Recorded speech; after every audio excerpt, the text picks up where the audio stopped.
So I'm Lorenzo. I'm presenting for the first time work that I'm doing with Marco Battiston at Lancaster University. The motivation of this work, I think that so it's in the area of predictive inference. Luckily, Sonia gave a wonderful introduction and motivation for. I think that one of the main drivers that at least motivate my work in this area, I'm not sure if Marco would agree, but it's nice also to have disagreement within the thing, is being able to include algorithms that have been developed for prediction from other fields as well. Like, we had machine learning algorithm for statistical learning theory, and being able to incorporate them into this predictive inference world.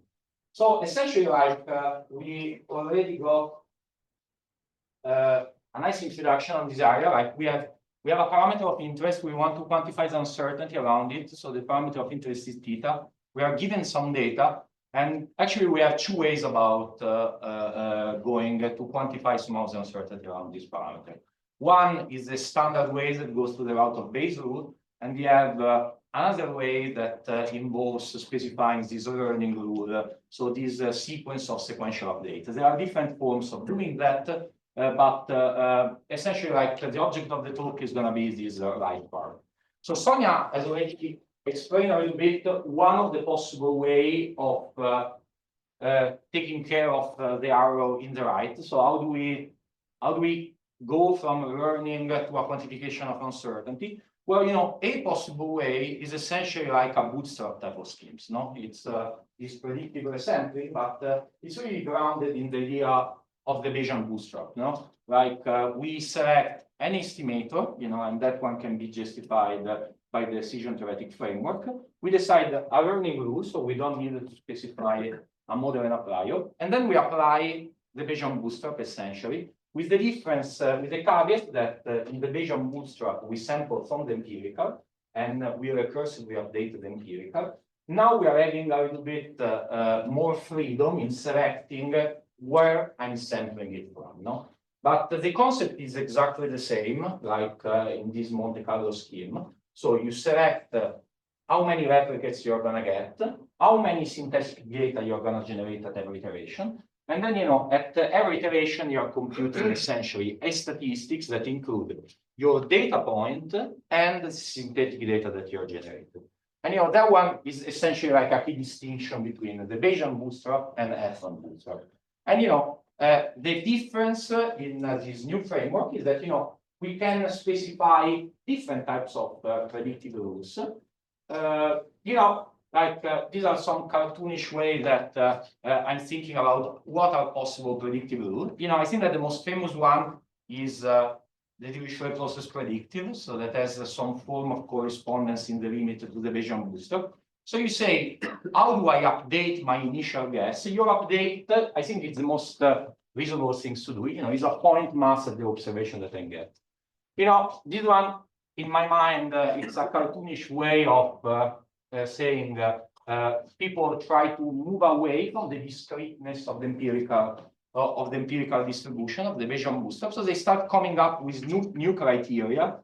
If we think about the predictive of the Dirichlet process, we have the predictive of a Dirichlet process mixture. And these Gaussian copula algorithms by Annan and co-author that is used in the discussion paper by Edwin and co-author, essentially is a smoothing of the empirical through a very complicated object, through an algorithm that works extremely well, but it's really mimicking Dirichlet process mixture. And indeed, we see that a lot of the initial wave of approaches have tried somehow to mimic the predictive of Bayesian models. These are very healthy area of research, and Sonia presented other possible algorithms that we can use. There are different rules that we can build. So a natural question is, you have an algorithm, and you ask yourself, is this a valid predictive rule? So in the talk with Sonia, essentially, we saw all these stories so far. So practically, we said that really the first wave of approaches, in a little bit this idea of revamping the Bayesian bootstrap, assume that the sequence of predictive, you can use your algorithms if the sequence of predictive is an algorithm, why is a martingale. Why? Because martingale has a lot of nice properties. You know that conditional on the observation that you have, the futures is going to be identically distributed. And actually, you have even this nicer type of regularity that not only they're going to be identically distributed, but they are asymptotically exchangeable, meaning that there is going to be a model justify a little bit this inversion from prediction to uncertainty quantification. In the discussion paper, there was also this furthest point that appeared also in the talk of Sonia several times. Like if I work with a martingale, I have that the expected value of my model in the limit. So I have that my predictive is an unbiased estimator for the model in the limit. The literature and some of the algorithms that we have already presented are moving away from this martingale assumption. Like a lot of the proposal that we have seen also today, like if you update your parameter with stochastic gradient descent, the underlying sequence of martingale, the underlying sequence of predictive is not a martingale anymore. So, but you are still able to prove asymptotical exchangeability, and indeed many proposals are going about in this direction. So, what essentially has to do, martingale were very nice because all that you have to do is check the martingale property, and then you get asymptotic exchangeability by default. If you don't have the martingale property, the way that you go about it is that you need to establish asymptotic exchangeability for each new proposal that you have. And that can be easy, but that can be also fairly involved. There are a few beautiful papers, like the one by Fong and Yu. There is another paper by Garelli, Leisen, and Pietro Rigo that is very nice as well. But essentially, like the proof can be also fairly involved. For example, these algorithms, this paper involves like essentially like a strong law of large number for non-identical dependently distributed random variables. So, can we do a little bit better in this regard? And I still feel that the field is somehow failing in exploiting some of the algorithms that are being built for prediction. Like we see that there are new proposals, but can we use traditional algorithm, for example, from statistical learning theory? So that has been really like what we try to achieve. And we do some steps. So we are going to bring a proposal that essentially like you have an algorithm, so you want to check, can I use to build one of these bootstrap schemes? Is it this algorithm going to give rise to an asymptotically exchangeable sequence? And we bring a proposal in this direction. So the proposal goes as follows. So what we're trying to construct, so as soon as you abandon the martingale property, you don't have these conditionally identically distributed sequences. So we propose to look at a sequence of predictive that doesn't satisfy the martingale, but is an almost super martingale. So it's an almost super martingale in the sense of Robinson-Sigmund. So if you see the original definition of Robinson-Sigmund is a little bit more general than that. But actually for measures, it doesn't really matter. So we're kind of presenting the most parsimonious version of it. So here you notice that you have the sequence of non-negative random variables, Cn, that are G-measurable, that essentially like that if you are pushing them to zero, essentially like you are recovering the martingale assumption. You are recovering the martingale assumption because essentially like the almost super martingale property needs to hold for all Borel sets. So since it needs to hold for all Borel sets, it needs to hold also for the complementary. So as you are pushing Cn to zero, you essentially have that the thing is a super martingale and a sub-martingale, so it is a martingale. So this is a direct consequence that this property needs to hold for all possible Borel sets. So this one essentially gives also another characterization that tells you that when does this sequence satisfy, you can say that a sequence is almost conditionally identically distributed if the total variation distance between the expected value of the 2 step ahead and the 1 step ahead is bounded by the same kind of value. So essentially, like these are two ways of checking if something is acid, if something is acid. So you have to check essentially just the total variation. And what is good? Why do we care about these things? Well, essentially, like we care about these things because essentially, like we have the main result of the project is this one, no? Any sequence of a random measure that is an almost supermartingale gives rise to a sequence of observable that is asymptotically exchangeable. As long as this sequence of the series of deviation from the martingale property converges fast enough.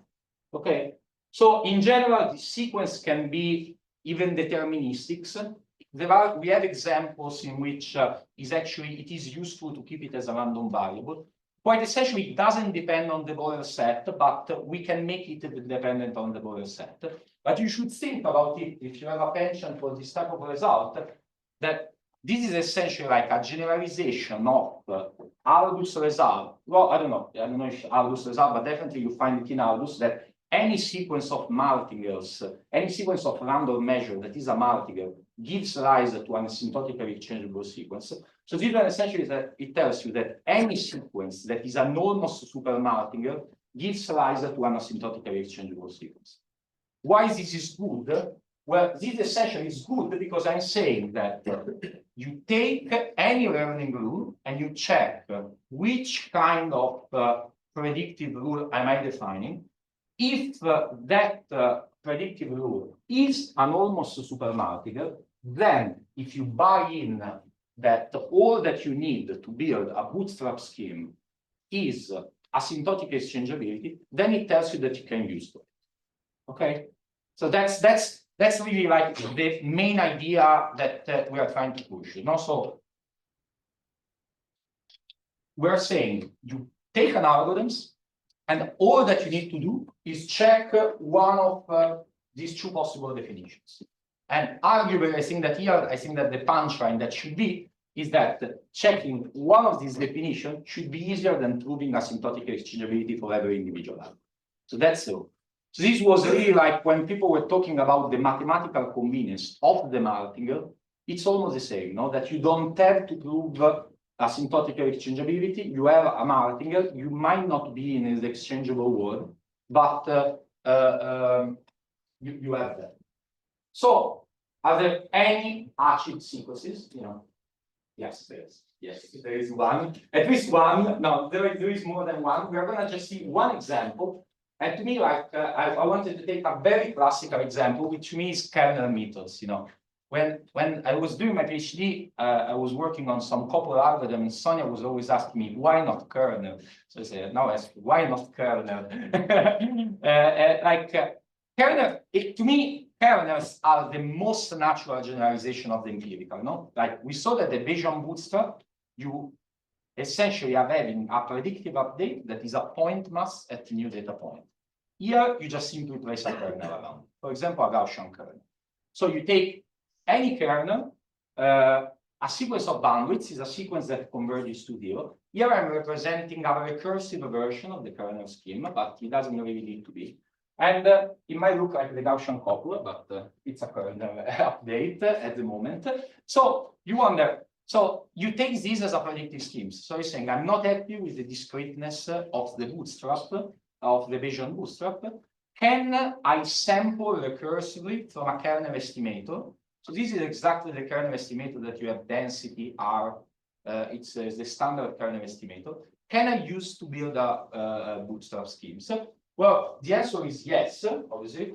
So the answer is yes. So this scheme is not, it's provable that you cannot have a kernel scheme that is a martingale, except some degenerate scenario. But a kernel defines a sequence that is a.c.i.d under pretty general conditions. Pretty general condition on the kernel. Here I'm presenting the result for the Gaussian kernel just to make the type of assumption less involved. But you can prove that this holds for a large class of kernels. We have a requirement on the sequence of bandwidth. So that requirement of the sequence of bandwidth that you see here in the question 1, you should think about it as a direct translation of the requirement of the series Cn. So essentially, this essentially controls the deviation from the martingale assumption. So to give an example of bandwidth that satisfies this one, so for example, if you have a very fast decaying bandwidth, that condition is satisfied. If the sequence of bandwidth decays much slower, so it decays at a polynomial rate, it does not. So, and I think that this, I like this example because it really shows a nice dichotomy, because some of you maybe should start throwing stuff at me, because, a standard assumption for kernel density estimation consistency is that the bandwidth decrease sublinearly, Whereas here we're saying, well, this obviously is not even are not necessary condition for asymptotical exchangeability. But if you think about it, it makes a lot of intuitive sense, So essentially, like, we know that the Bayesian bootstrap with empirical, it's a valid scheme, is even exchangeable. So here, what we are asking from the kernel, we're saying it's okay that we use this smoothing of the kernel, but we cannot let the smoothing being too prevalent. Like, we need to converge to the empirical, we need to converge to the Bayesian bootstrap quite fast. And I think that this, it's really still quite an unexplored area that I think that in the discussion with the person from Mises a little bit emerged. That in this predictive inference, there is a little bit this dichotomy, between the sampling part that enters in the bootstrap and the statistical estimation. So understanding a little bit how these two play with each other, I think is going to be a key question for what's coming next. So this is one example. But the punchline here is that we can use kernels for predictive sampling. We can use many other different type of kernels, and the algorithms works very well. You can make it not order dependent. You don't require an evaluation of the grid, so it has some advantage. But mostly, I like the example of kernels because people understand kernels. Like everyone knows what is a kernel, and what is a kernel estimator, and it doesn't really require an explanation.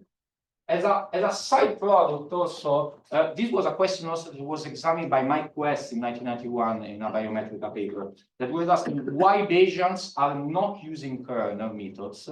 And his conclusion essentially was framed in terms of statistical coherence, but his version of statistical coherence was essentially like a martingale type of definition. And essentially right here saying that the question obviously like it was a theorem. It's correct, like there is no statistical model underlying the kernel if we stick to an exchangeable framework. But if we are happy to interpret this asymptotic exchangeability, actually we're saying that kernel methods acquire a model in the limit, essentially. And we can talk more about it afterwards. So just closing remark, because I think that I'm already running out of time. So we provide this new it is a criteria to detect whether you can use something for a bootstrap. So you have your own algorithm, you can check it, and sometimes it's going to be useful, sometimes it's going to be not, but that's life. I think that's quite nice. It includes martingales, so it includes the proposal, but includes a lot of the existing proposals. Like the parametric bootstrap is part of it. We have kernel methods that were not covered. I don't know, there is a paper that I wrote for a long time that is this kernel view of the random forest by Skornet on IEEE information theory. So essentially I can say you can use the random forest, you can use like a limiting version of the random forest for these Bayesian bootstrap type of schemes. And it still gives rise to an a.c.i.d sequence. So that's what I mean, like moving towards algorithms that maybe are developing by other literature. That's a little bit what I mean. Like we have tried to have at least one, So it's kind of an approximation to the random forest, but the type of approximation to the random forest that people study mathematics use to study mathematically the random forest algorithms. So that's really the goal, and I really see that I'm not sure if this is really the only way to tackle this problem of let's take a trained neural network and incorporate it in a proper statistical framework. But there is a little bit this this feeling that this could be a nice pipeline to do that, and that's a little bit the center of what I'm thinking in terms of research at the moment. Okay, thanks a lot.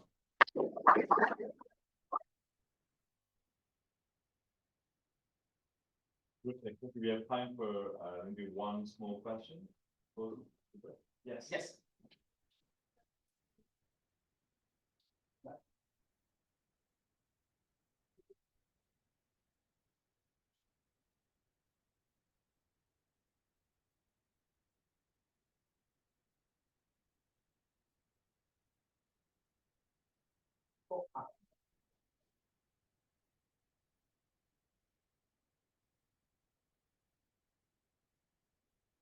So here, so essentially, like